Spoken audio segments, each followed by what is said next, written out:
Buenas tardes a todos, bienvenidos.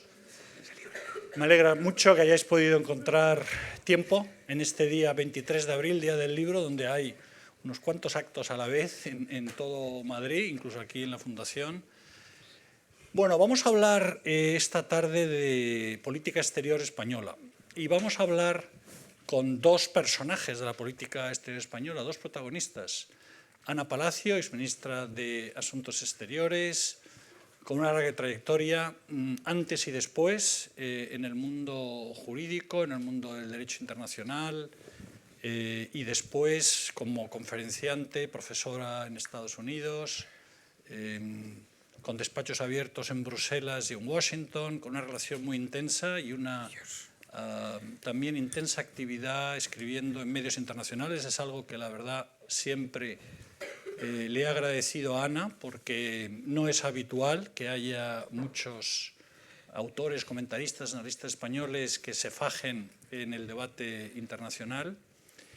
Y Juan Moscoso, también un muy querido amigo, compañero de esfuerzos parlamentarios, coincidimos los dos, el portavoz de la Comisión de Asuntos Exteriores del Congreso por el PSOE y yo por el Partido Popular.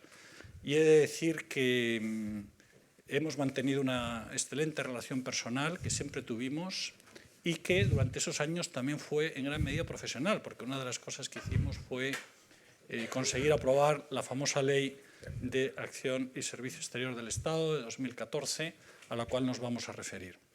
Vamos a hablar de la política exterior española, vamos a hablar de la política exterior española en un mundo convulso y vamos también a utilizar el libro que yo publiqué en otoño, finales del año pasado, sobre política exterior española y que intenta ser una cierta sistematización dentro de la modestia que es un manual, pero yo creo que entra a muchas cuestiones que nos van a servir también para engarzar este debate y esta conversación que queremos hacer.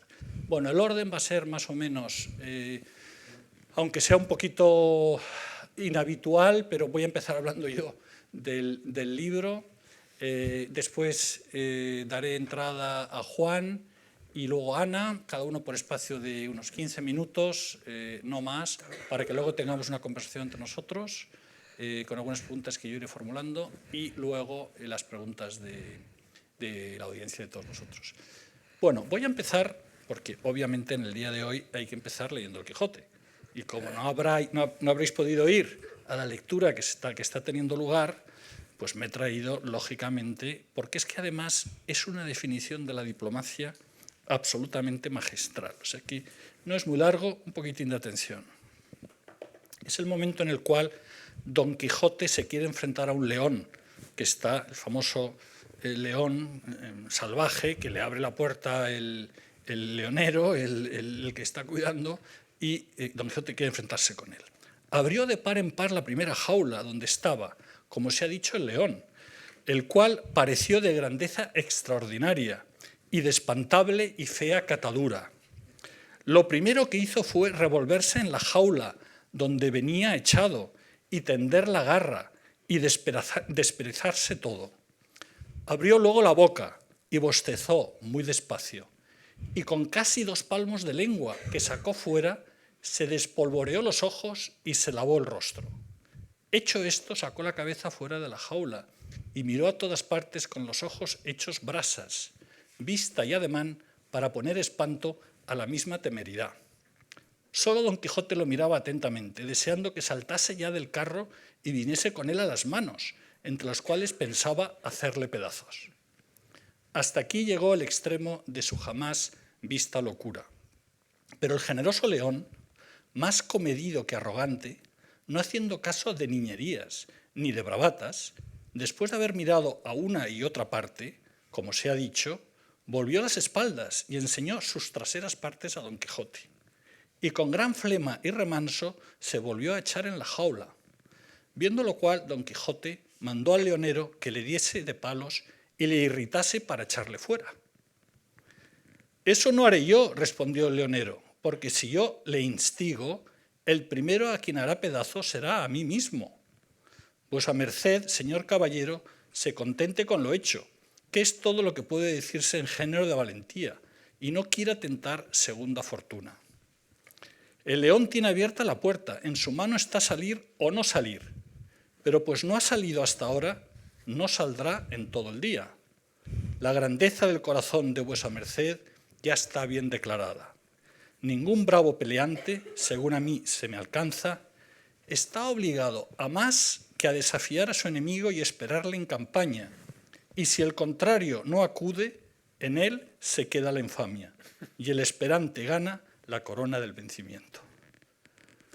Esto es la diplomacia. Quizá hay que instigar, pero no dar la segunda vez, ¿no? En el momento en el que estamos en un mundo convulso, con 2 guerras y una tercera en el horizonte, creo que valía la pena que hoy nos acordáramos del Quijote. Bueno, vamos a hablar, si os parece, del libro. El libro tiene 4 partes que intentan, como decía, sistematizar la política exterior. Y hay un tema fundamental que es la apertura a nuevos actores, a nuevas áreas, a nuevas estructuras que ha tenido lugar en la diplomacia clásica en los últimos 40 o 50 años, fruto de la globalización, de la internacionalización, primero, que es distinto de la globalización, y también, en el caso español, de la europeización. Entonces, el libro se divide en 4 partes, si habéis tenido ocasión de verlo. Una primera parte que se ocupa de qué es la política exterior española, 2 conceptos, intereses y valores, desafíos a la seguridad, una distinción fundamental, la política exterior y la acción exterior del Estado, la europeización de la política exterior española, sobre la cual voy a hablar enseguida. En esta primera parte, una breve historia de la política exterior española desde el 98, desde el desastre, hasta 1975, y luego la política exterior española desde la transición democrática y sus grandes líneas posteriores. Luego hay una parte segunda, áreas geográficas, con un primer capítulo que son tendencias geopolíticas como vectores de la acción exterior, la política europea, Estados Unidos, América Latina, Mediterráneo, Oriente Próximo, Asia, África subsahariana. Y luego lo que me parece un poco más novedoso, que es una tercera parte, las nuevas formas de diplomacia, perfectamente conocidas, pero quizá no sistematizadas como se hace aquí, la diplomacia pública, la diplomacia económica, la diplomacia cultural, la diplomacia de la seguridad, misiones internacionales de las Fuerzas Armadas, y una parte cuarta, que es la formulación, ejecución y control de la política exterior española. Bien, quiero resaltar, y yo voy a referirme muy brevemente y dentro de los 15 minutos, aunque lo del Quijote no cuenta para mis 15 minutos, pero lo primero, referirme un poco al libro y a 4 o 5 puntos muy breves que quiero resaltar.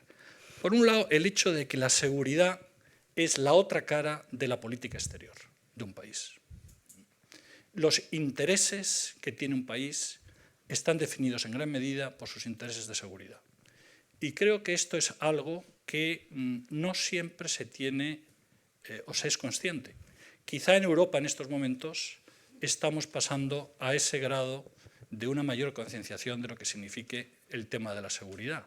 Pero durante muchos años, décadas, ahora lo lamentamos, hemos estado viviendo de ese extraordinario paraguas que ha sido el paraguas nuclear y el paraguas militar de Estados Unidos. La seguridad es la otra cara de la política exterior. Intereses y valores convergen. La política exterior es la proyección de los intereses y valores de un país en su relación con otros países, pero ahí los intereses de seguridad juegan un papel fundamental. El segundo tema que quiero resaltar es la distinción entre política exterior y acción exterior del Estado. Esto es algo que conceptualmente la ley de 2014, una ley que fue preparada y debatida en el Real Instituto Elcano y que después se debatió internamente en el Ministerio y se consensuó, yo diría, en todo lo que se pudo con los otros partidos, en un momento en el cual el PP tenía el gobierno y tenía también una mayoría clara. Absoluta. Absoluta, efectivamente. Clarísima. Respetuosa con todos los demás, por supuesto.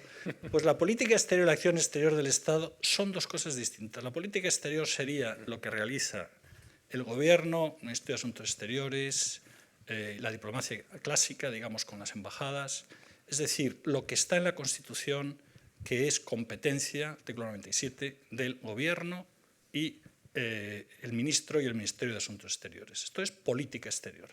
Y la acción exterior del Estado sería todo lo demás que hacen otros órganos del Estado, los órganos fundamentales, los órganos principales del Estado, órganos constitucionales, pero también los otros ministerios que realizan una actividad que tiene un enorme impacto en las relaciones exteriores en muchas ocasiones, lo que realizan otras entidades como pueden ser las comunidades autónomas, los ayuntamientos, como puede ser también, a través de la diplomacia pública, la combinación de actividades junto con entidades privadas que también forman parte de ese amplio concepto, digamos, de las relaciones exteriores, la acción exterior del Estado. Bueno, esto me parece que es un segundo punto importante en el que yo pongo énfasis y que procede de la ley y que nos ayuda a clarificar.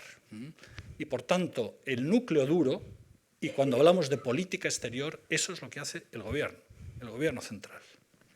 Tercer tema, la europeización, los dilemas de la europeización.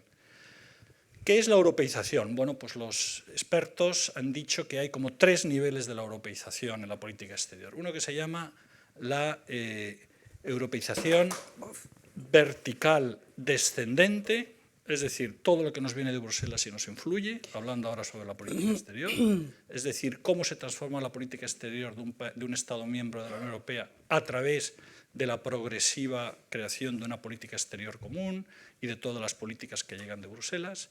Hay una dimensión de la europeización que es vertical ascendente, que es al revés, cómo los intereses del Estado miembro se proyectan hacia el nivel comunitario y, por tanto, toda la influencia que ha tenido España a lo largo de sus años de permanencia y de pertenencia a la Unión Europea, pues que han colaborado en la realización de políticas esenciales, como sabemos, desde el concepto de ciudadanía europea, pasando en política exterior por el desarrollo de la política mediterránea, de la política respecto a América Latina, los temas relacionados en su momento con cooperación en materia de justicia interior, el tema de introducir el terrorismo progresivamente como una política dentro de la Unión. Es decir, esto es la influencia que tiene un país dentro de las políticas comunitarias. Y luego hay un tercer nivel, una tercera dimensión de la europeización, que es lo que se llama la influencia horizontal. Es decir, hay una transformación de la diplomacia, de los diplomáticos, hay una progresiva socialización hasta crear un cuerpo no homogéneo, pero integrado de las diferentes diplomacias nacionales y también, por supuesto, la convergencia de intereses y valores de los diferentes estados a través de toda la acción que realiza la Unión y de este juego que es la europeización como un proceso, ¿no? Por tanto, esas 3 dimensiones. ¿Cuál es el gran dilema aquí? En cada política nacional que sigue existiendo, es decir, las políticas bilaterales, tomemos un ejemplo, nuestra relación con Marruecos. Evidentemente, nuestra relación con Marruecos tiene tal cantidad de dimensiones, empezando por el de la seguridad, siguiendo por el del comercio, el de la inmigración, muchas dimensiones. Algunas de ellas, la agricultura y la pesca, están totalmente europeizadas, son competencia de la Unión Europea. Otras son competencia compartida y lo que hay ahí es una especie como de terreno gris en donde hay áreas que están más europeizadas y otras que están menos europeizadas, ¿no? Esto hay que entenderlo como un proceso. Y, por tanto, yo creo que ahora para estudiosos, analistas y también para los diplomáticos es un terreno a investigar en cada caso cómo se va produciendo esta europeización. Nuestra relación con China, hay un elemento fundamental que es lo que va a jugar la Unión Europea, pero nosotros necesitamos una relación bilateral. ¿Cómo se articula el juego de lo europeo, la europeización y la permanencia de lo bilateral? Pues esto es un tema complicado. Cuarto punto, las nuevas formas de diplomacia, ya he hablado, la diplomacia pública, pues desde la marca España, pasando por las casas, Casa América, Casa Sefarad, las fundaciones, es decir, todo lo que se está haciendo, entes públicos y privados para conocerse mejor con otros países, para proyectarse en otros países y en la relación con otros países. La diplomacia cultural y de la lengua, fundamental, Instituto Cervantes, la diplomacia económica, comercial, internacionalización de las empresas españolas, la cooperación al desarrollo. Otro capítulo, la diplomacia de la seguridad. Pero sabemos que hoy se habla de muchas otras formas de diplomacia, hasta la diplomacia gastronómica. Tenemos, ¿no?, embajadores de la marca España que son cocineros, pues porque resulta que la reputación, la imagen de un país es hoy muy importante, parte de eso que se ha llamado el poder blando, el famoso soft power de Joseph Nye, que primero habló de soft power, luego de hard power y luego de smart power, que es una combinación de stick and carrot, ¿no?, de la zanahoria y el palo, o de la hard y el soft power. Y por último, dentro de lo que es el libro, quisiera resaltar también el tema de la formulación, ejecución y control de la política exterior española. Y aquí, en la ley, se hizo un esfuerzo para que hubiera mecanismos de control. La estrategia, tener una estrategia cada cierto periodo de tiempo en política exterior y tener un informe anual de seguimiento de la estrategia. Bueno, lamentablemente, y esto es un desideratum que yo a través de la Asociación de Política Exterior Española permanentemente traslado a los responsables en el Ministerio, hay que cumplir la ley. Y la ley se pensó en su momento y tiene sentido tener estrategias cada cierto tiempo y tiene sentido tener un informe anual sobre la política exterior y tiene sentido que haya una visión estratégica que, si no, de otra manera, falta. Planificación estratégica. Y también en el libro me refiero al complicadísimo tema del papel de las comunidades autónomas, así como como fruto y resultado de todo este proceso, globalización, europeización, internacionalización, acción exterior del Estado, el núcleo, la política exterior, cada vez más la política exterior el presidente ocupa un papel central. Hay una presidencialización en todos los países de la política exterior, porque al final es el foco de coordinación y el foco decisorio, y por tanto Moncloa, no en vano el actual ministro de Asuntos Exteriores, antes era director de Relaciones Internacionales en Moncloa. Muestra claramente cómo esa relación con el presidente es fundamental. Paso al mundo convulso. 5 minutos. 3 ejes estructurales a mi modo de ver. La emergencia de China y la reversión del orden liberal democrático. Y esto es un proceso que tiene una fecha, porque antes China estaba emergiendo y haciéndose cada vez más poderoso, pero quería jugar a número 2 y quería jugarlo discretamente. Pero a partir del año 2009-2010, es decir, la crisis financiera, Putin y Xi Jinping, es decir, primero los líderes chinos, todavía no está Xi Jinping, se dan cuenta de que, o llegan al convencimiento de que Estados Unidos ha jugado su partida como garante del orden liberal democrático. Y ellos tienen que ser los que sustituyan el papel de garante del orden, un nuevo orden, evidentemente, en donde Occidente ya ha cumplido su misión histórica. Esto hay que tenerlo en cuenta, que los chinos piensan en términos históricos y de tiempo muy distintos a los nuestros. Es decir, esto no es para pasado mañana. Esto es dentro de un proceso histórico que ellos analizan continuamente y en el cual tienen siempre una visión muy dinámica y se ajusta y adecúa a las condiciones. Pero ese momento, una semana antes de la invasión de Ucrania, en la cual Xi Jinping y Putin hacen esa declaración conjunta, en la cual declaran que su alianza no conoce límites, es el inicio de un nuevo periodo en la historia internacional. Y de ahí tenemos Ucrania, y de ahí tenemos, por supuesto, la coalición implícita y explícita, pero detrás con Irán, y de ahí tenemos, por tanto, Hamás, y de ahí tenemos la tensión creciente en el estrecho de Taiwán.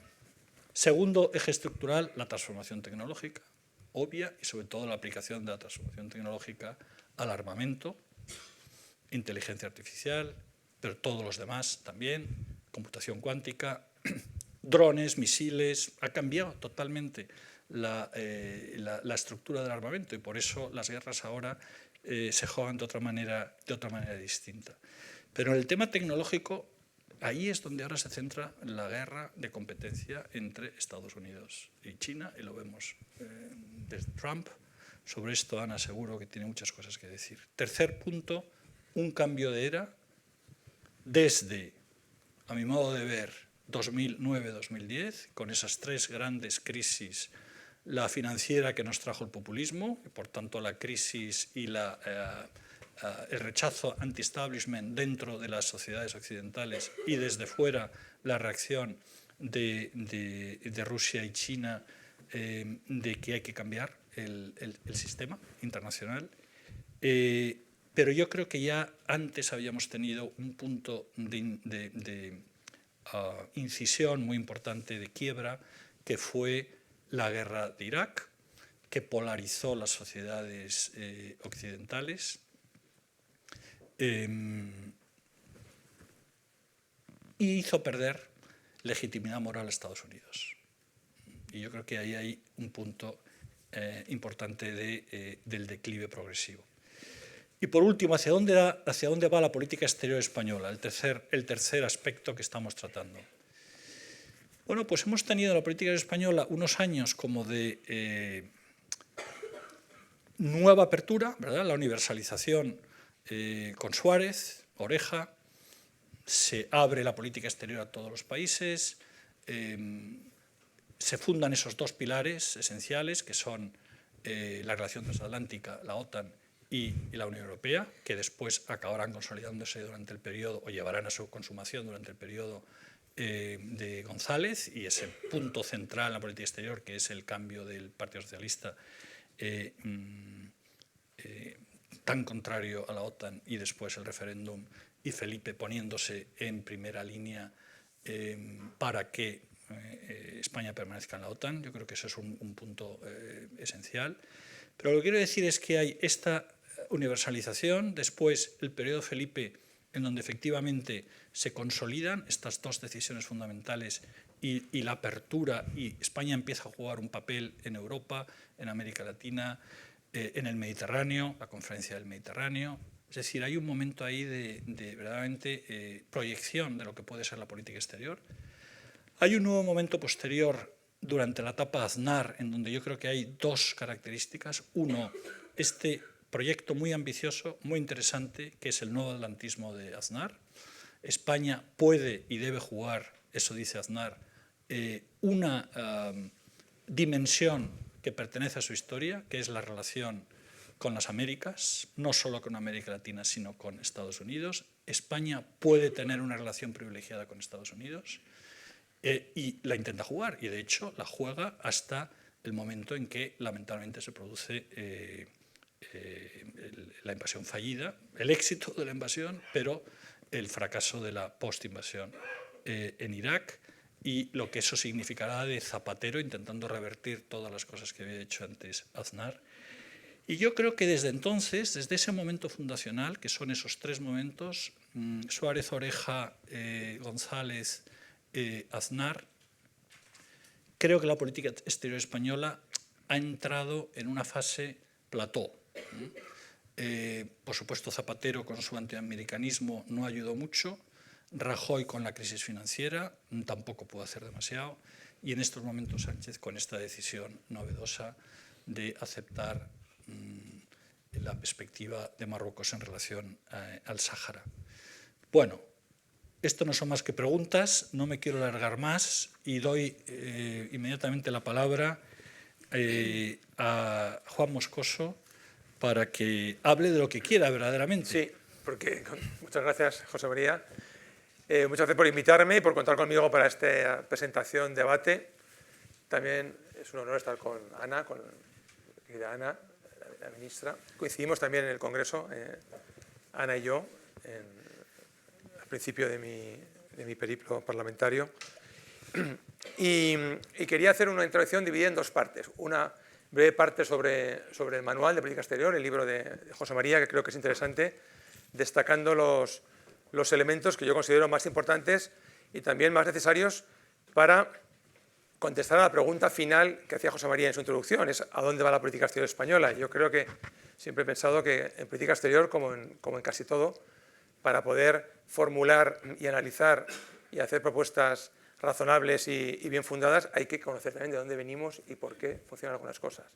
Y creo que el manual hace, en ese sentido, un repaso muy riguroso sobre las grandes cuestiones que cualquier persona interesada o que quiera ser profesional de la política exterior en sus múltiples facetas, como le he explicado, debe conocer bien. Además, aquí lo digo también porque hay muchos alumnos de José María.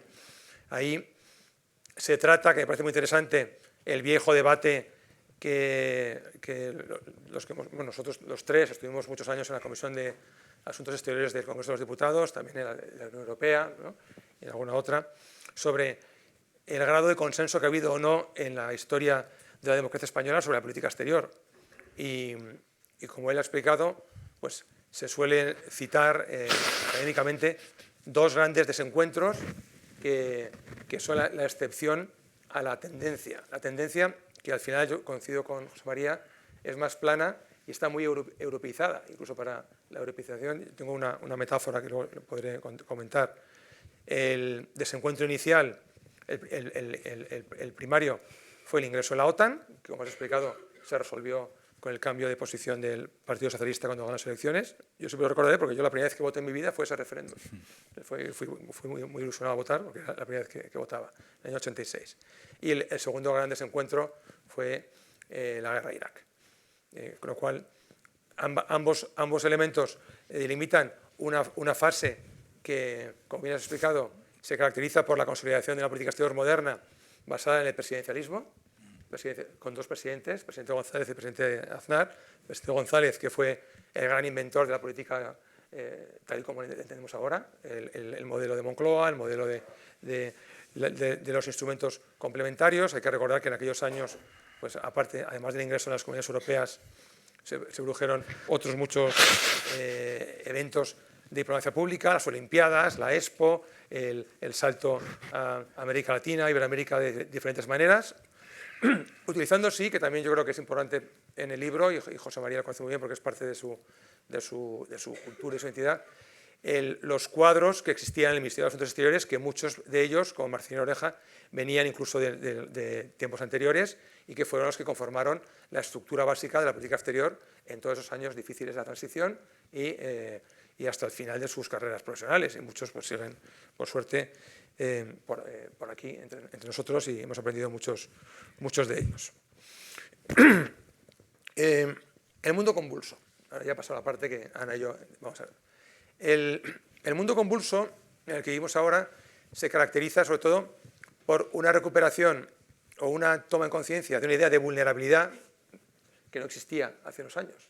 Incluso durante la crisis financiera y los años, incluso cuando vivimos grandes momentos de desencuentro en política exterior, como la guerra a Irak, Europa y Occidente no se sentía vulnerable. Sin embargo, ahora existe una sensación de vulnerabilidad doble, tanto económica, como has explicado, más en Europa que en Estados Unidos, porque consideramos que nuestra base industrial y económica, que es la que ha sostenido nuestro crecimiento y nuestro bienestar durante muchísimo tiempo, está en un momento débil, como político. Político en el sentido de que nuestro modelo político, la democracia liberal, ya no es el gran campeón de las transiciones políticas en muchas partes del mundo. Tenemos la competencia de China, de los autoritarismos, de los populismos, que en América Latina, en África, en el Mediterráneo, en zonas muy próximas a las nuestras, y más aún después de la invasión de Ucrania, lo percibimos como muy cerca. Y eso ha hecho que, tras unos años en los que primero percibimos la vulnerabilidad en la crisis del COVID, por razones obvias, y después por la guerra de Ucrania, ha cambiado la manera de entender cuál debe ser todo ese aparato de política exterior que antes explicaba José María. ¿Por qué? Porque si el objetivo último, que también el manual lo repasa, de nuestra política exterior es intentar transmitir al mundo y relacionarnos con el resto de países, de estados, conforme a unos principios y unos valores, y en cierto modo también intentar propagar la idea de democracia, derechos humanos, economía de mercado, y como europeos nuestro modelo de cohesión social, nuestro modelo de economía social de mercado, etcétera, etcétera, difícilmente vamos a tener fuerza y capacidad de propagar o de contribuir a esas ideas si los cimientos sobre los cuales nuestra economía se ha construido consideramos que son endebles. Y por eso, en los últimos años ha habido un retorno a la primera línea de la política exterior de lo que antes era solamente un capítulo de todos los diferentes instrumentos e ingredientes de la política exterior, de la acción exterior, como es, antes llamamos la diplomacia económica, y ahora es la política económica y la política industrial. De hecho, esto en Europa siempre vamos un poco por detrás que los americanos en algunas cosas, porque incluso ideas nuestras que son que se adelantan a las decisiones de los norteamericanos, sin embargo son los norteamericanos los que son capaces de definirlas mejor y de enmarcarlas mejor. Nosotros, como Unión Europea, pusimos en marcha los fondos Next Generation para hacer frente a las consecuencias económicas del COVID, y lo hicimos en el año 2020, lo hicimos el verano aquel de 2020, en aquel verano que se abrió la economía después del confinamiento, pero luego volvimos a cerrarnos, mientras que los norteamericanos aprobaron el IRA, el Inflation Reduction Act, 2 años después. Pero fue sobre todo a partir de un discurso de Jake Sullivan, el consejero de Seguridad Nacional del presidente Biden, al que nosotros conocimos ya hace muchos años cuando era asesor y después jefe de gabinete de Hillary Clinton. Estoy hablando de con la presidencia del presidente Obama en uno de sus viajes a Estados Unidos. Y el discurso de Jake Sullivan situaba la política económica, la política industrial, lo que en Europa hemos llamado autonomía estratégica, como el eje de la política exterior norteamericana. Y es verdad que nosotros ya estábamos en eso. Y a partir de eso pues empezamos a ordenar nuestras ideas, porque en Europa tenemos un problema por cómo somos, que nos cuesta más decidir esta serie de cuestiones. Somos 27, antes éramos 28, con lo cual incluso el haber perdido hermanos por el camino pues nos complica las decisiones, nos hace titubear más.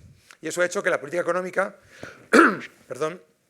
sea ahora el gran instrumento y el gran ámbito donde yo creo que más consensos se van a poder construir en el futuro y donde, desde luego, donde España tiene que presentar una posición clara y unida, porque estas políticas, para ser exitosas, tienen que ser europeas. Y no hay nada peor para los intereses españoles en la Unión Europea que presentarnos divididos ante las instituciones comunitarias en cuestiones que son fundamentales. Y esto es básico.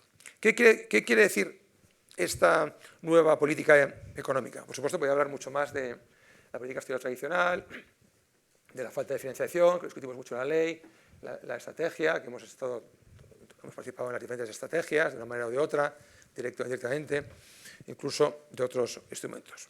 Bueno, la Unión Europea y España, que dentro de la Unión Europea está en algunos ámbitos por delante que otros países, pero en otros por detrás, tenemos realmente que tomarnos en serio la acción exterior en materia tecnológica y del conocimiento. Esto no es una frase vacía, realmente tenemos que buscar cómo articular una relación público-privada en la que las empresas realmente españolas sean capaces de adquirir dimensión europea y aprovechar las economías de escala de mercado único para poder crear riqueza y empleo de calidad capaz de mantener este modelo de vida, porque si no vamos a sufrir mucho en esa confrontación tecnológica y económica en la que están China y Estados Unidos inmersos.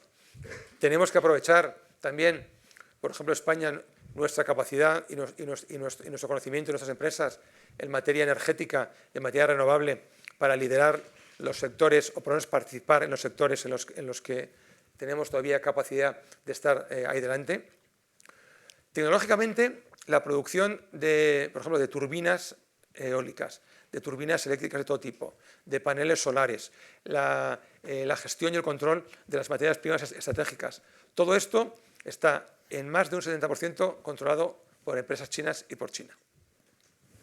De modo que es difícil plantearse el liderazgo tecnológico o industrial, pero todavía existen espacio y ámbitos para que nuestras empresas y el conocimiento europeo pueda competir y mantener ahí un espacio que es fundamental. Estos días se ha presentado el informe Letta, de Enrico Letta, en el que también nosotros hemos colaborado por diferentes vías, que básicamente habla de esto, habla cómo garantizar la competitividad europea para que Europa siga siendo lo que siempre ha sido y lo que queremos que sea. Eso exige un paso adelante en la construcción del mercado único en los ámbitos que el mercado único dejó para los Estados, como es la energía, creando una unión energética y una regulación energética única que permita la construcción de campeones nacionales o de empresas competitivas energéticas a nivel europeo, en banca y en mercados de capitales, tanto con la unión bancaria como la unión de mercados de capitales, y con grandes proyectos tecnológicos que, por ejemplo, en el sector de la defensa, pues a veces funcionan, a veces no. Tenemos un gran programa para el futuro avión de combate europeo, el FCAS, y luego tenemos empresas, por ejemplo, como el caso como Airbus. Pero yo en mi vida postpolítica, que es económica y académica también, escucho muchas veces frases como la siguiente: desde que España perdió su industria aeronáutica, no pintamos nada en aeronáutica. Entonces, estas cosas tenemos que reflexionar sobre ellas. Porque nunca ha habido más industria aeronáutica, más empleo aeronáutico y más ingenieros aeronáuticos trabajando en España que ahora.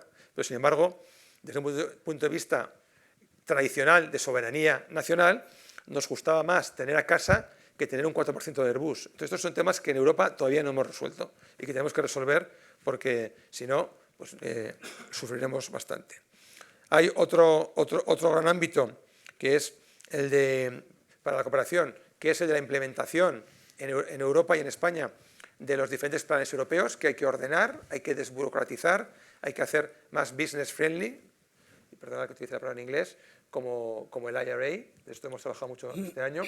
La principal diferencia entre las ayudas que los norteamericanos y que el presidente Biden ha puesto en marcha y el Next Generation y el Green Deal y el Plan Industrial Europeo es que el sistema de beneficios fiscales, de tax benefits americanos, es mucho más eficiente, mucho más transparente, mucho más directo y repercute de manera mucho más directa en las empresas. En Europa hemos visto cómo la construcción de proyectos público-privados es muy compleja y exige demasiados requisitos, y esto está provocando pues, que esos fondos, que fueron también un hito histórico porque por primera vez se emitieron eurobonos, pues no se estén utilizando como esperábamos. Tenemos que avanzar en la estrategia industrial de defensa y tenemos también que cambiar la manera en la que nos relacionamos con el resto del mundo. Ahí el papel de España es importante. También sale en el libro. Por ejemplo, nuestro modo tradicional de relacionarnos con América Latina ya no funciona, ya no sirve. Existe un instrumento nuevo que es el Global Gateway, que implica la cooperación con los países latinoamericanos, pero cooperación en interés de ambas partes y cooperación poniendo en manos de los países latinoamericanos recursos que les permitan a ellos invertir y desarrollar actividades para hacer frente para resolver los mismos miedos y las mismas incertidumbres que nosotros estamos también experimentando. Ya no sirve el acercamiento como inversión extranjera, ya no sirve acudir a nacionalizaciones, ya no sirve la mentalidad extractiva. De modo que ahí tenemos también que aprovechar los rasgos propios de la política española y de los españoles, como es pues, ese ámbito. Cuestión que también tenemos que llevar al Mediterráneo. Tampoco quiero alargarme mucho más. Los economistas, yo cuando era estudiante, hace muchos años, y estudiábamos el sistema monetario europeo, esto era la fijación de los tipos de cambio de las diferentes divisas, entre ellas con unas bandas, si algunos os acordáis, había bandas estrechas, bandas anchas, se creó una metáfora que era la serpiente en el túnel. ¿No? Porque el túnel era más o menos la cotización del marco alemán, que tenía, pues imaginaros, subía y bajaba, ¿no? Pero era como una senda. Y luego todas las demás divisas teníamos unas franjas más de oscilación, más amplias, pero se trataba de dentro del túnel ir pegando botes y nunca salirse del túnel. Yo creo que la europeicización de la política exterior es un poco túnel ahora para muchas cosas, y nosotros dentro tenemos nuestras singularidades, tenemos también nuestras divergencias. Yo no creo que haya consenso en todo en política exterior, pero hay consenso en muchas cuestiones. El mundo no solamente es convulso, es muy cambiante. Por ejemplo, nosotros hemos vivido un tiempo en el que la política exterior y la relación bilateral con los Estados Unidos, pues intentábamos hacer cierto paralelismo entre partidos políticos. Eso es un esquema que ya no sirve, ¿no? ¿Ya? ¿No? Ahora, seamos realistas, ¿no? El mundo ha cambiado mucho, los partidos políticos han cambiado mucho y ya nadie tiene homólogos claros y los intereses son muy distintos. En la Unión Europea pasa algo parecido. La política exterior ha cambiado mucho, la política europea ha cambiado mucho, el Consejo es muy distinto, hay pocas mayorías equiparables entre unos países y otros, pero sí que es verdad que esta nueva vulnerabilidad que compartimos exige un cambio radical. Hay que convertir los objetivos políticos y a veces abstractos en realidades. Eso exige más pragmatismo, exige más acuerdos concretos, exige más instrumentos financieros, exige más ayudas, exige más dinero también en política exterior y exige que en España tengamos una posición clara y bastante unida en estos temas para no debilitarla de cara a los intereses de otros países que son muy distintas, eso es muy distinto, no tiene nada que ver los intereses industriales, energéticos o medioambientales de España con los de Alemania, con los de Polonia o con los de otros países. Y yo con esto terminaría. Muchísimas gracias, Juan.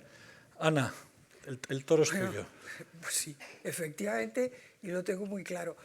Vamos a ver, yo voy a empezar dando las gracias y aunque esto es un bien escaso el tiempo, gracias a la Fundación. La verdad es que este es un remanso de ideas, es un remanso de pensamiento. He de decir que el último número de la revista es fantástico, he de decir que el que no haya visto la exposición enfrente, que es una historia de la revista, es verdaderamente, es de esas cosas que yo me siento muy orgullosa cuando vengo, porque pienso que esto es pensar, esto es decir, esto es influir.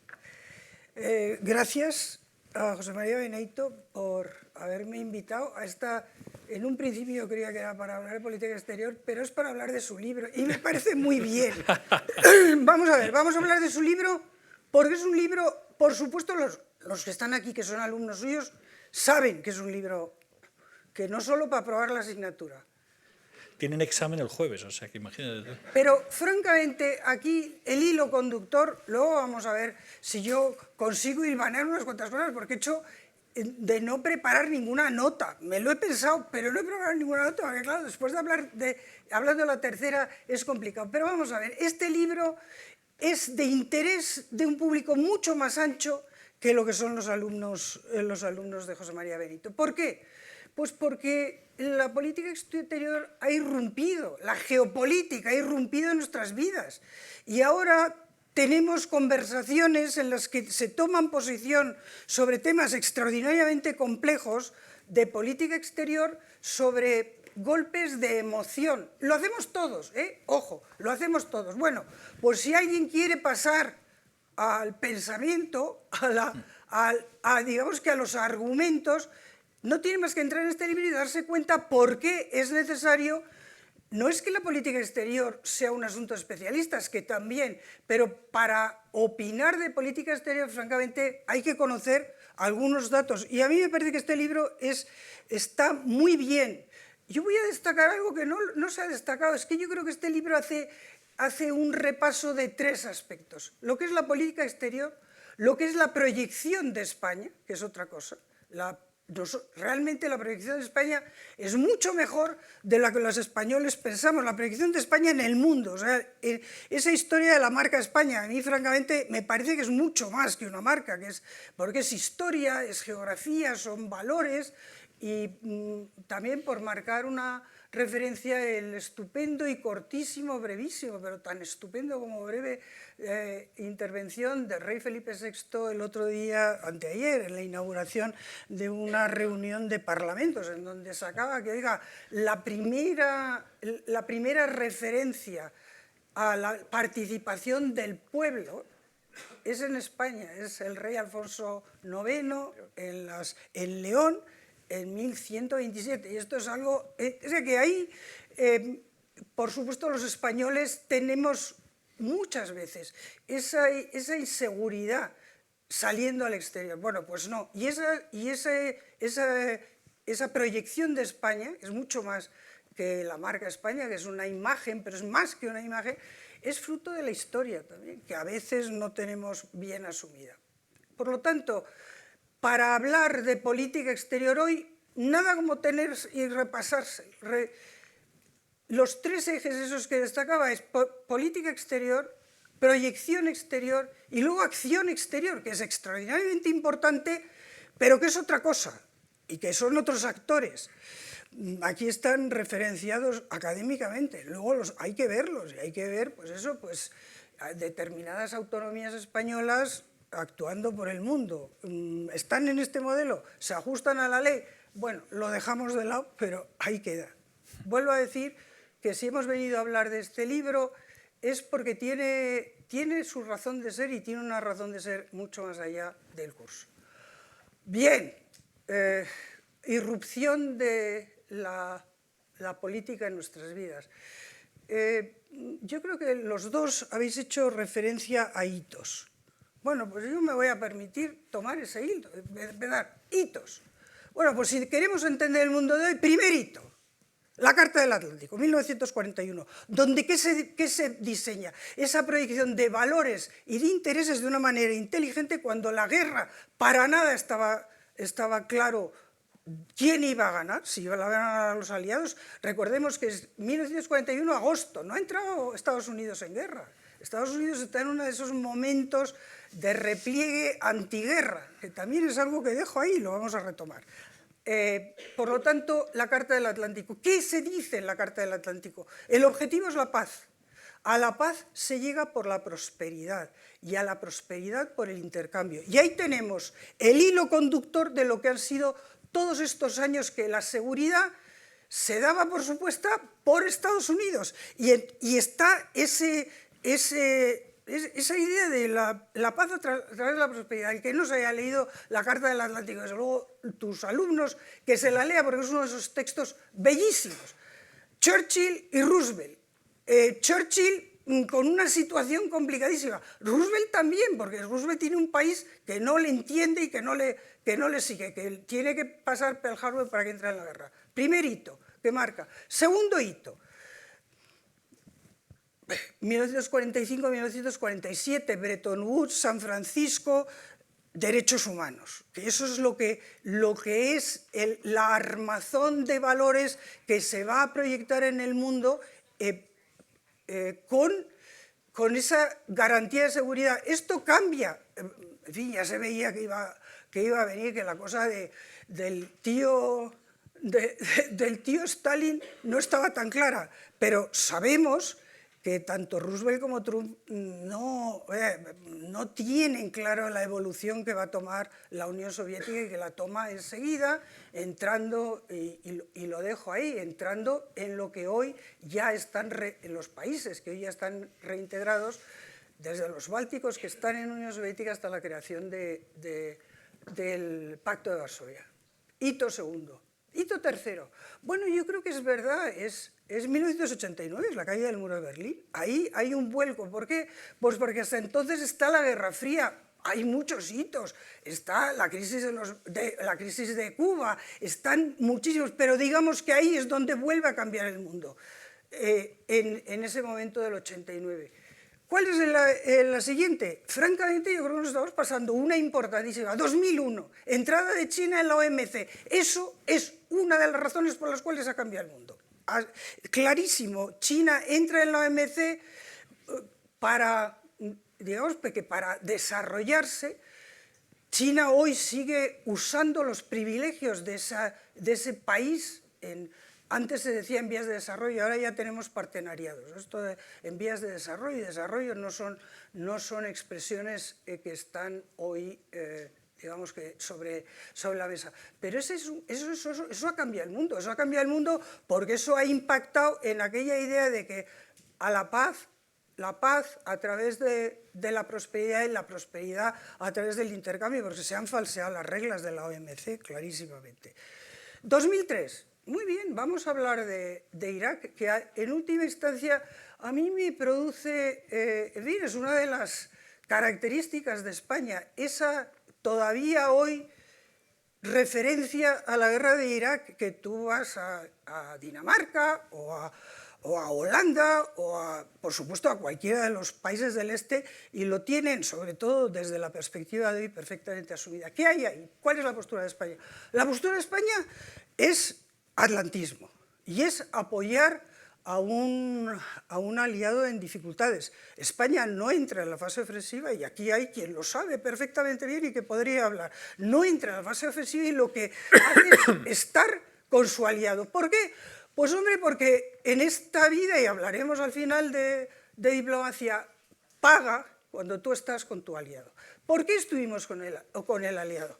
Bueno, es que hay quien se ha olvidado que en ese momento Europa tenía el espejismo, no toda Europa, más de la mitad de los Estados miembros, los 27 que somos hoy, con Reino Unido, estuvieron donde estuvo España. Exactamente. Reino Unido, digamos que participó en la fase ofensiva, pero de los 27 hay una mayoría que estuvo donde estuvo España, y donde este debate de sombras que tenemos todavía hoy no se entiende. Y esto, los que viajáis y los que tenéis... ¿Por qué? Pues porque ¿qué es lo que estaba claro? Y que sorprendentemente en España parece que todavía no se ha entendido. ¿Qué pasa en 2003? Bueno, en 2003 tenemos, y yo estaba en esa presidium de esa Constitución, Europa continental, Francia, seguida por Alemania, por Bélgica, pero honradamente una minoría de Estados miembros quieren ser counterweight, counterpower of the United States. ¿Por qué? Pues porque tenemos la idea de que no hay ninguna amenaza del este, de que con Rusia estamos cooperando. Es verdad que entonces se intentaba cooperar en OTAN, en todos sitios. No hay una percepción. ¿Quiénes tienen esa percepción? Indudablemente los países del este, a todos los que hemos hablado, y desde aquella época. Yo recuerdo conversaciones con Simosevich a la sazón, ha sido muchas cosas, pero entonces era ministro de Asuntos Exteriores polaco. Entonces, ¿cómo no se entiende esa necesidad del vínculo atlántico? ¿Cómo Europa se quiere erigir en counterweight, contrapoder o contrapeso de Estados Unidos en el mundo? Bueno, las posiciones que tomó España fueron posiciones de atlantismo y posiciones, como digo, de apoyar a un aliado importante. Por cierto, la posición de Felipe González, cuando entiende que eso es así, en fin, pues es que cambia, OTAN de entrada no, pero una vez que estamos ahí, más bien va a ser sí, porque el atlantismo, lo que pasa es que el mundo evoluciona y tú tienes a tu aliado en donde lo tienes y con las relaciones que tienes que tener, porque además en ese momento España estaba en el Consejo de Seguridad, recuerdo. Bueno, pues entonces eso es lo que anima a España. ¿La guerra de Irak fue un acierto? Para nada, pero eso no tiene nada que ver con la postura, no tiene nada que ver. Eso fue una cuestión americana que desde luego ha tenido muchísimas consecuencias y que con tiempo, creo que todavía no lo tenemos, con tiempo se analizarán. Dicho eso, el planteamiento de España fue defender lo que eran los intereses europeos, un entendimiento de Europa que hoy evidentemente está sobre la mesa. ¿Necesitamos a los Estados Unidos? Pues más bien ahora, como Rusia ya sí ha atacado, pero entonces se veía. ¿Qué otra cosa se veía entonces? La ampliación está ya hecha, o sea, no han entrado formalmente porque entraron en 2004, pero la ampliación está hecha. ¿Qué pasa con España? España se convierte en completamente excéntrica. El centro de gravedad, claramente, sabemos en 2003 que se va a mover, pues porque entran unos países con fuerza, con ganas, con historia, con cultura, que se va a mover al este. Además de que, digamos que Rusia sea benéfico y pacífico, pues es una idea que está arraigada en algunos puntos de Europa, pero que de entonces ya se veía discutible. Y yo recuerdo conferencias de seguridad de Múnich, no la famosa de 2007, que también estaba, pero conferencias de seguridad de Múnich donde eso era el mensaje de los del Este. Cuidado con Rusia, no demos. Y el atlantismo, que eso es lo que hace ese parteaguas en Europa que en España no hemos, digamos, de conocer, porque evidentemente España se queda excéntrica de Europa. Y España tiene, hablaremos, España tiene tres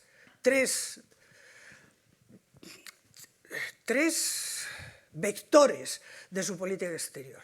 El ser europeo, nosotros somos Europa.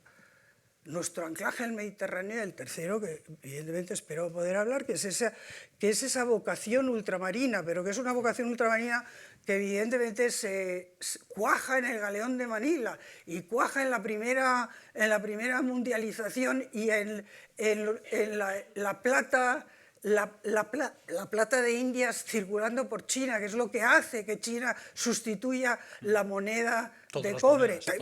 Claro, eso es, pero se proyecta fundamentalmente en fin, en el Atlántico. Pero estamos en la boca del estrecho. Somos excéntricos. Yo quiero decir que hoy podemos constatar, y esto es una constatación, ¿dónde está el aliado privilegiado de los Estados Unidos en la boca del estrecho? ¿Dónde está? Ya está. Vamos a ver. ¿Eso tiene que ver? Pues miren ustedes, sí tiene que ver. También, no con esto digo lo que estoy diciendo. Hay otras razones, como que ahora hay una inseguridad en todo el Sahel que nos afecta. Pero, en fin, en España yo creo que tendríamos que hacer una reflexión también más europeísta en lo que fue nuestra política exterior en ese momento. Sigo con los hitos, porque los hay, importantes. Y el siguiente hito sería, efectivamente, tú dices 2008, yo digo la inauguración de los Juegos Olímpicos. Es verdad que la crisis, pero es que donde afloró la crisis que era económica, que iba mucho más allá de la cuestión de Lehman Brothers y de una cuestión puramente financiera, es con esos Juegos Olímpicos en donde ya vemos una China, no por nada, el responsable era Xi Jinping, esa es una cosa, pero donde se ve el hito es en 2013, con la llegada de Xi Jinping, que hace un giro, que deja atrás las políticas pragmáticas de Deng Xiaoping, que priman la prosperidad y vuelve a traer la ideología. Y eso es lo que hace que ha cambiado el mundo. Y esas son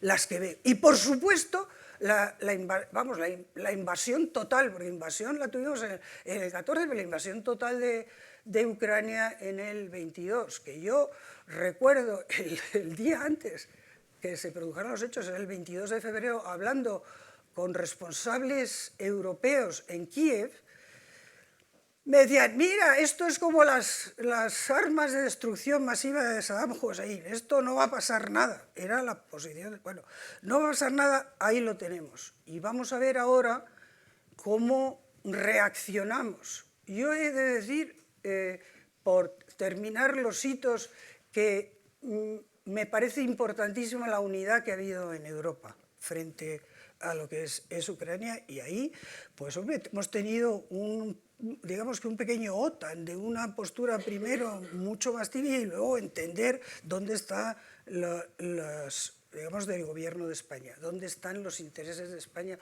que evidentemente están en el europeísmo. Yo no he dicho una cosa, pero tengo que decirla, es que yo me tengo que ir como la Cenicienta a las 8:30 en punto.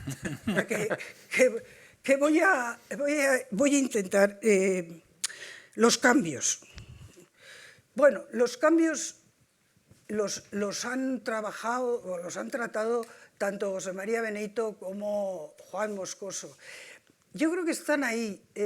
Yo, si puedo añadir uno, es esa irrupción sumada a los medios sociales, esa irrupción de la geopolítica en nuestras vidas, en nuestros cuartos de estar, sumada hace que haya unos planteamientos extraordinariamente escorados, y eso es generalizado, o sea, no es ya los extremos, no, es que hay unos planteamientos de 240 signos de Twitter o de lo que se llame ahora, de X, y yo creo que eso hay que destacarlo.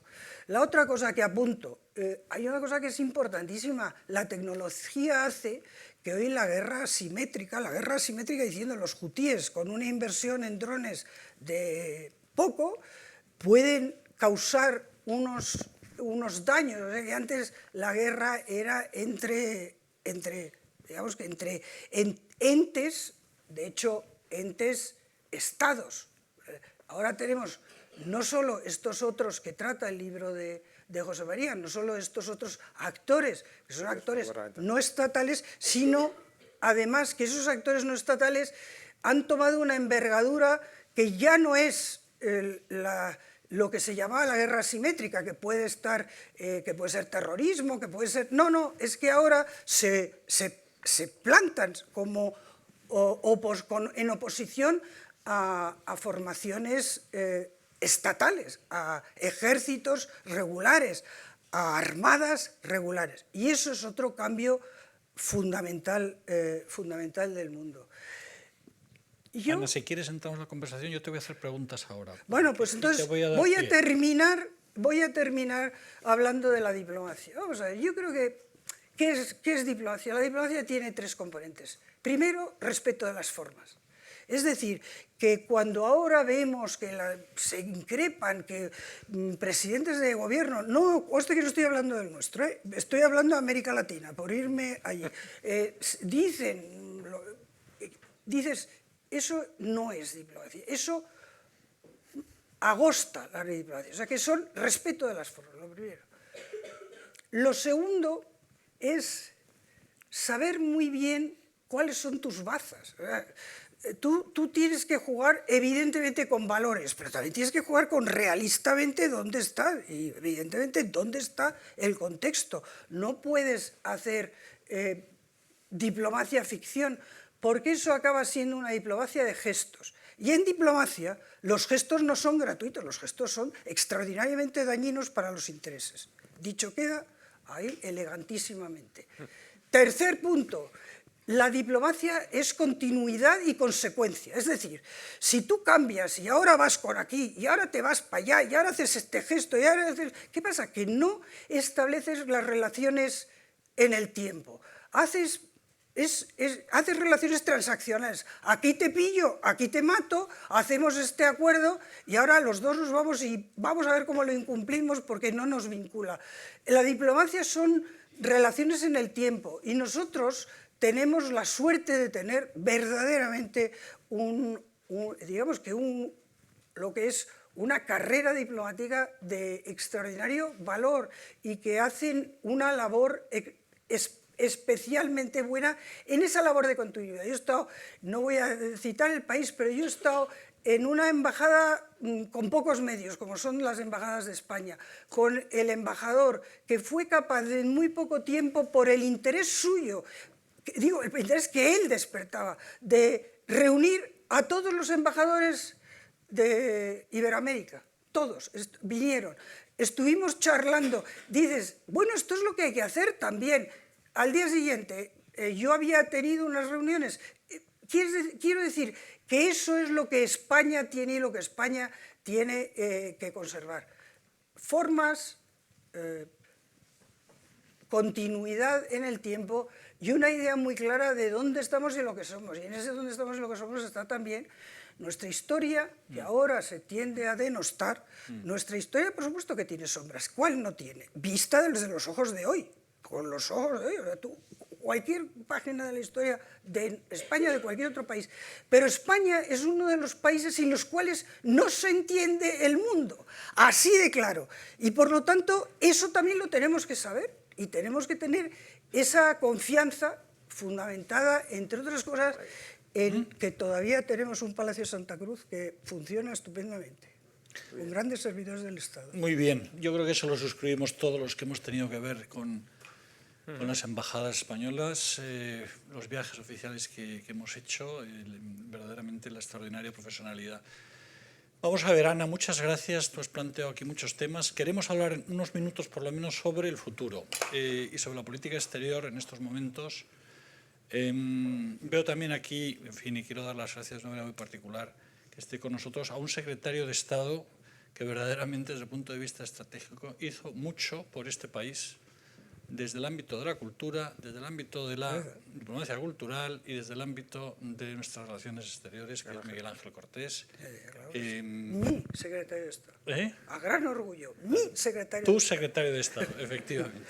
Oye, yo verdaderamente de las cosas de las que más orgullo tengo es el equipo que tuve, ¿verdad? Con Miguel Ángel Cortés, con Ramón Gil Casares, vamos, fantásticos, porque en esta vida te tienes que rodear de gente que sabe mucho más que tú, que es mucho mejor que tú, y así, pues oye, vas aprendiendo y vas situando.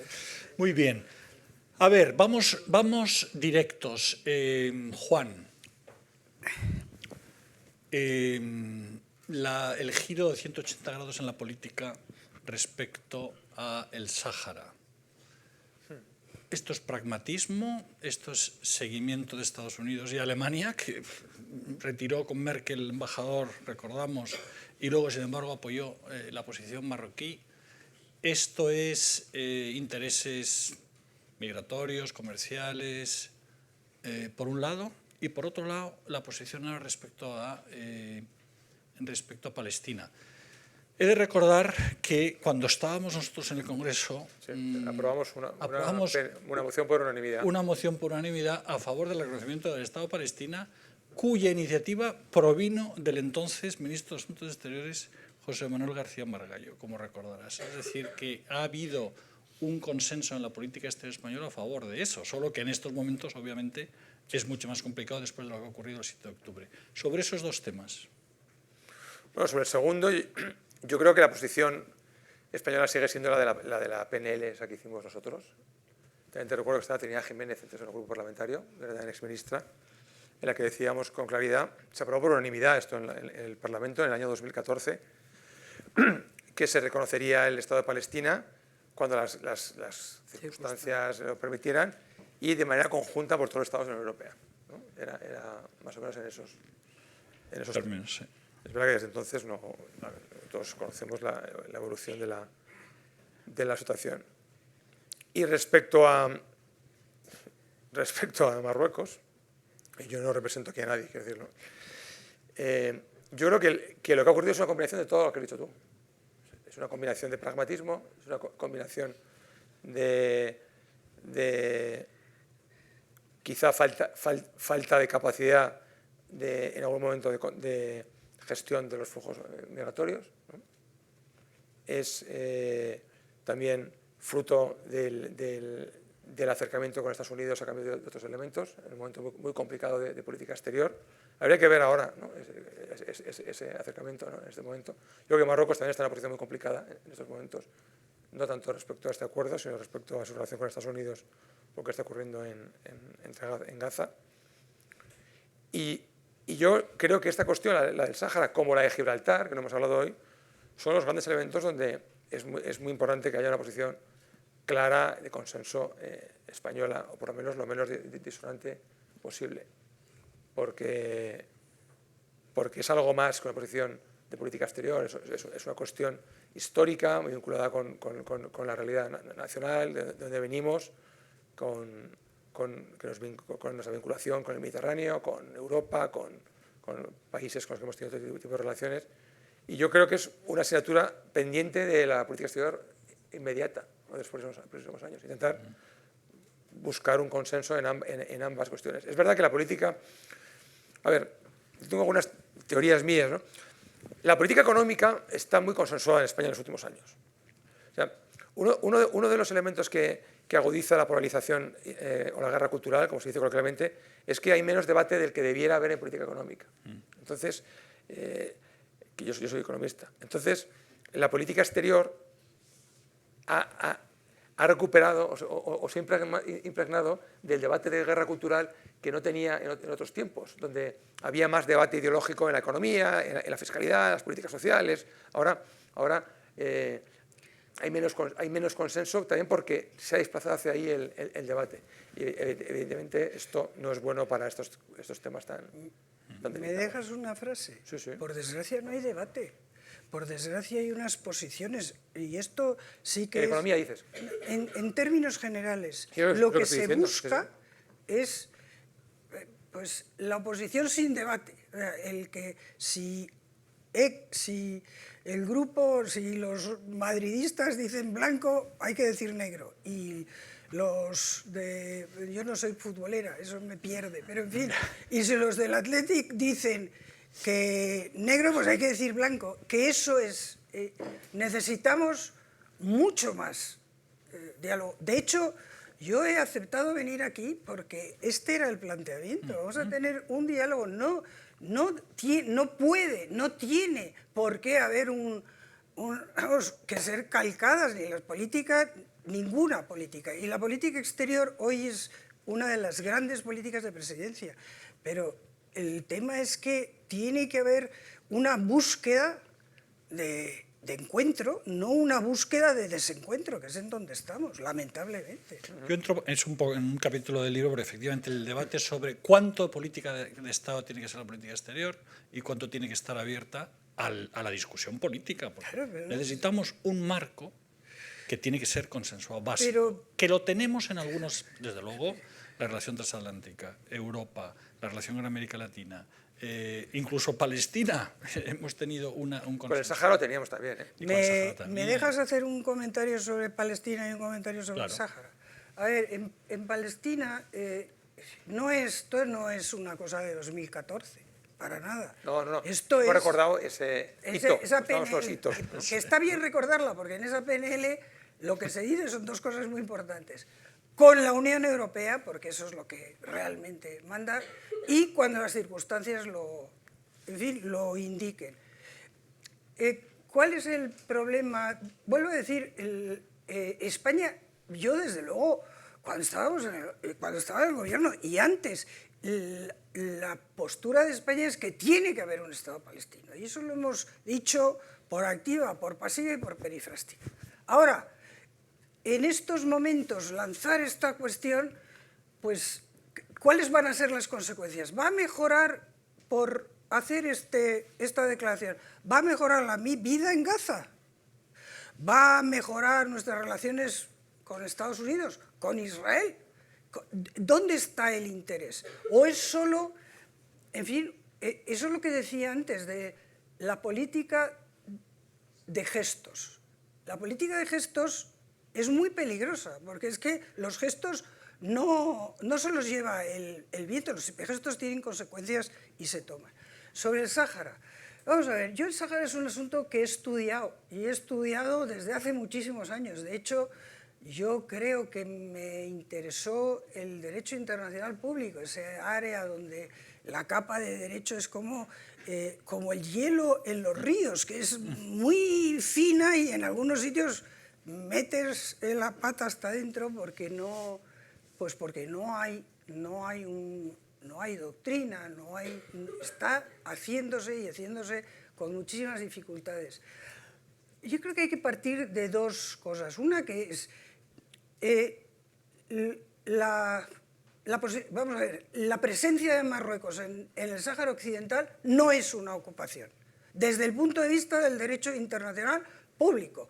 La cuestión de Marruecos, su presencia en el Sáhara Occidental, hoy ha estado en la Cuarta Comisión. Ha sido una cuestión puramente de descolonización, lo ha sido.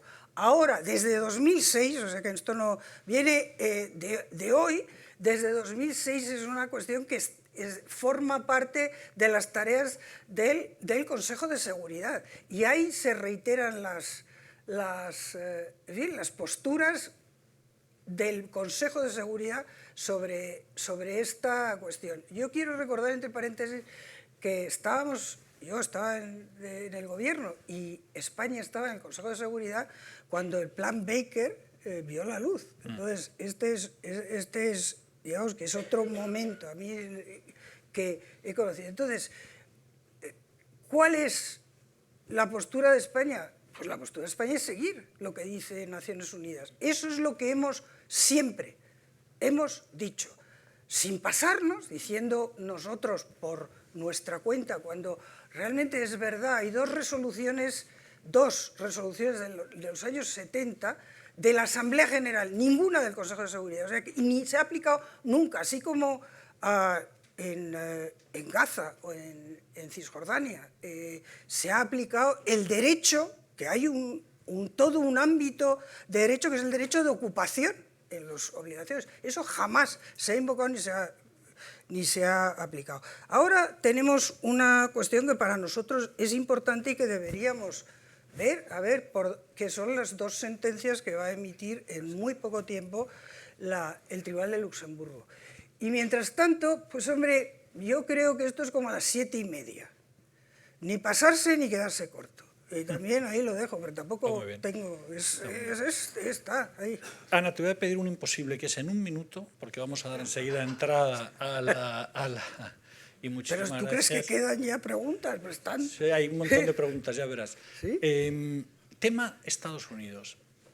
Vamos a ver, mi tesis es que la política de Aznar era correcta, es decir, España, por supuesto, ahora con Trump, la situación en la que vamos a entrar, etcétera, es casi inviable, pero decir que España tiene una historia con Estados Unidos, hay un mundo hispánico importante en Estados Unidos, que América Latina, Iberoamérica, Hispanoamérica, me da igual, juega un papel en relación con Estados Unidos y nosotros, por tanto, tenemos ahí una relación que puede ser privilegiada, no al nivel de Gran Bretaña, pero sí privilegiada. A mí me parece que eso era correcto.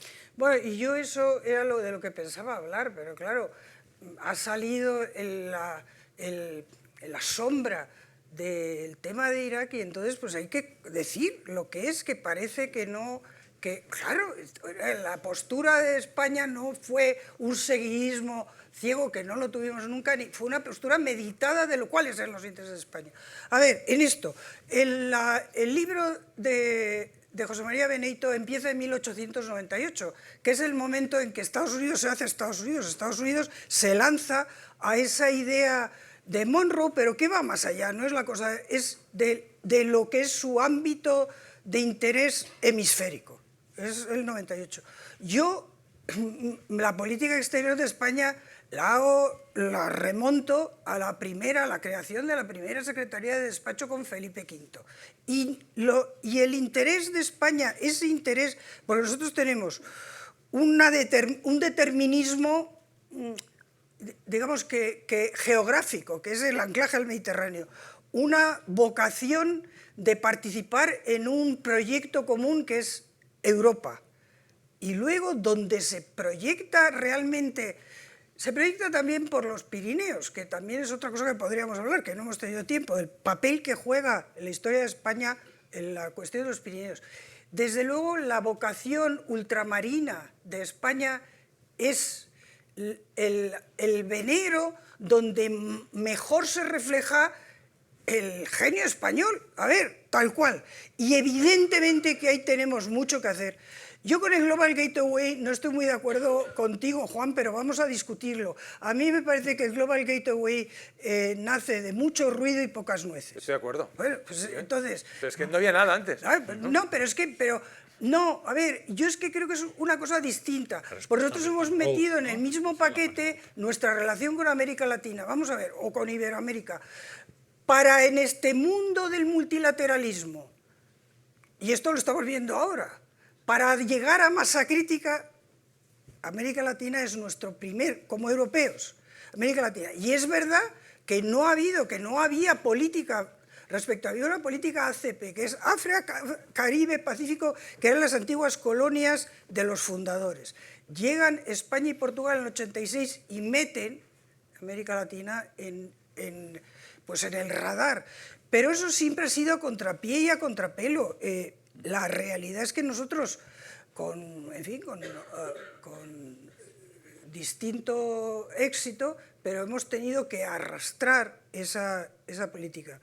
Hay potencial, claro, vamos a ver, en Estados Unidos lo que es la pujanza de la comunidad latina, que no la comunidad hispana, que no son españoles, ni nosotros nos podemos equivocar, son americanos, pero ahí hay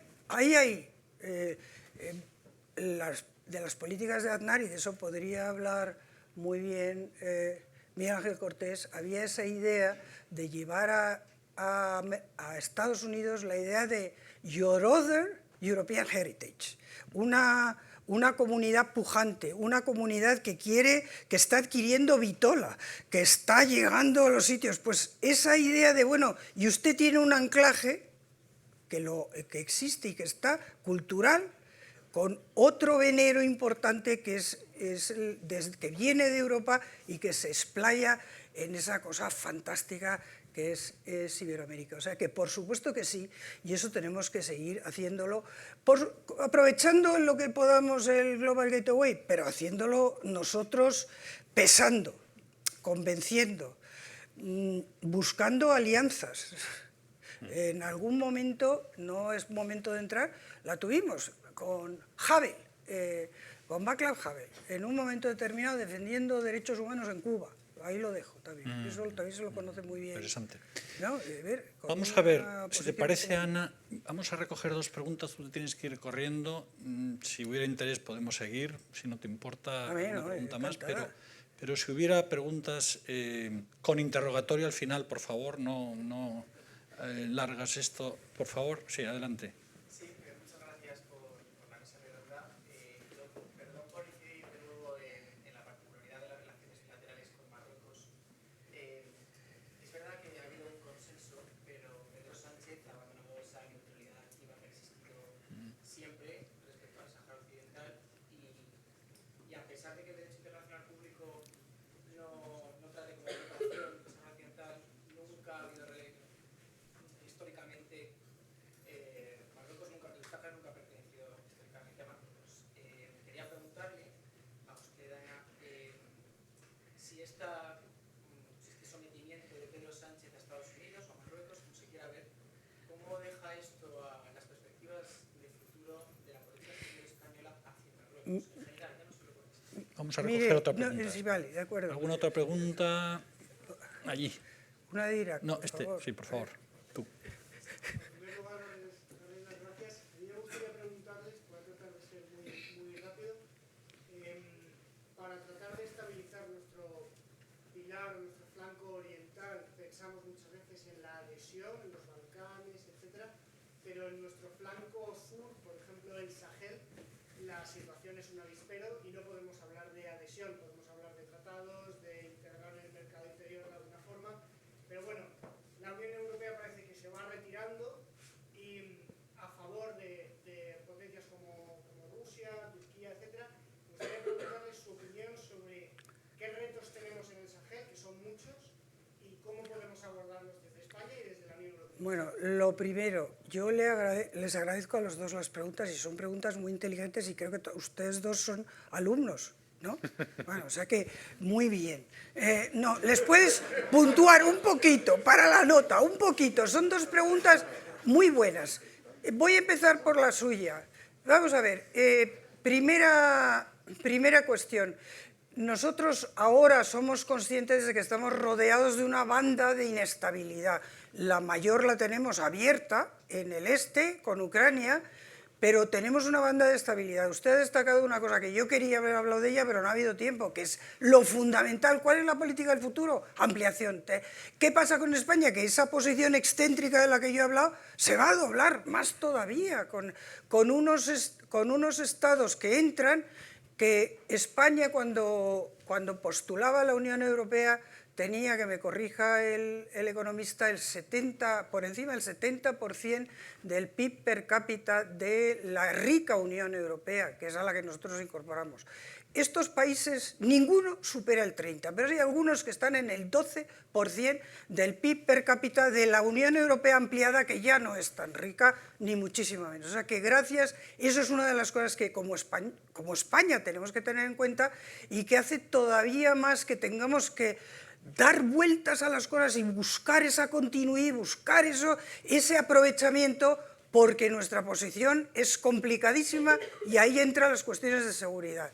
El Sahel está saliendo, ha salido Europa, ha salido Francia, que es quien estaba realmente en el Sahel, y ahora está saliendo Estados Unidos. Hoy han abandonado la base que tenían en Níger, que además ahí hay unos destacamentos alemanes y tal, que vamos a ver qué pasa. ¿Por qué? No es porque estén entrando otras potencias como Turquía, no, es que Rusia está abriendo ahí un frente de una guerra distinta, pero un frente. Eso lo ha entendido muy bien Estados Unidos. Estados Unidos está con un apoyo extraordinario en Marruecos por la proyección de seguridad en el Sahel. Y estos ejercicios que hacen con Marruecos de Desert Lion, mira tú, se habían debido de leer el león del desierto, pues no es el no es el de Cervantes, es el del desierto, van por ahí. O sea que toda la razón, eso. Yo suelo escribir sobre estas cosas, no me quiero hacer propaganda porque estamos para hablar del libro, pero en fin, también se puede leer. Su pregunta, mire, usted ha leído, yo si ese tema le interesa le puedo dar muchas lecturas. Voy a darle 2 pinceladas. La primera es que nosotros tenemos esa tendencia a exportar nuestra mentalidad. Nuestra mentalidad es una mentalidad de pueblos sedentarios, y ahí estamos hablando del desierto. Las fronteras en el desierto, la frontera entre Marruecos y Argelia, la frontera del desierto se traza pues, en los años 50, por ejemplo. ¿Por qué? Pues porque el desierto es como el mar. Ahí esa pertenencia no existe. Ahora, si a usted le interesa ese tema, le recomiendo muy mucho que se lea el dictamen del Tribunal Internacional de Justicia del año 75. Léaselo y luego hablamos. Encantada de hablar de este tema. ¿Qué va a haber ahí? Ahí no se habla de territorialidad porque no se puede hablar históricamente de territorialidad. Hay la tribu tal que estaba enfeudada y hay todo el debate, es un debate apasionante en el que entra, por cierto, España, es cuando hubo una embarcación en fin, que se fractura con las olas en las tas. ¿Quién vino? Vino el tal, pero era español, entonces se dirigió una carta, todo para desentrañar las ligaciones que eran ligazones de enfeudamiento, no eran ligazones de asentamiento territorial, porque estamos, como digo, hablando del desierto. Otra cosa es algunos puntos concretos que ahí sí había asentamiento porque había agua, ¿verdad? Que es eso. Pero si le interesa el tema, encantada, es un tema precioso. Muy bien, vamos a acabar, perdona mucho. Ana, para que tú puedas salir a tu Bueno, hora. claro, es que a mí me sale la cosa de un estudiante interesado que quiere leer. Totalmente. No solo tener una postura en fin, de expulsar las tinieblas exteriores porque sí. Ya que nada, que lea. Nos dejamos muchos temas en el tintero, no hemos hecho más que iniciar un grandísimo debate que esperamos desde luego también promocionar y fomentar desde los muchos foros en los que estamos todos. Hay un historiador británico, Sebastian Balfour, que hablando de España en 1898, 1900, a principios del siglo XX, habla de que España era en ese momento un pequeño estado euroafricano. En 125 años hemos dado un inmenso salto adelante. Pero ves que qué joven eres. Yo, Espera. alumna del liceo francés, escuchaba a mis compañeritos decirme que Europa se terminaba en los Pirineos. Y a mí me partieron un diente porque yo reté en un duelo a uno en el patio por diciéndole España ha hecho, porque mi abuelo, que era historiador, me contaba, claro, tenía 7, 8 años. O sea que mucho más cerca. O sea que verdaderamente debemos tener un cierto orgullo de todo lo que se ha conseguido, sobre todo en los últimos 50 años. Bueno, vamos a acabar aquí. A los alumnos, no hay puntos por citar al León de Quijote. No hay puntos. Pero sí que hay puntos si se cita a Ana Palacio No, venga. y a Juan Moscoso, que se han ganado un gran aplauso.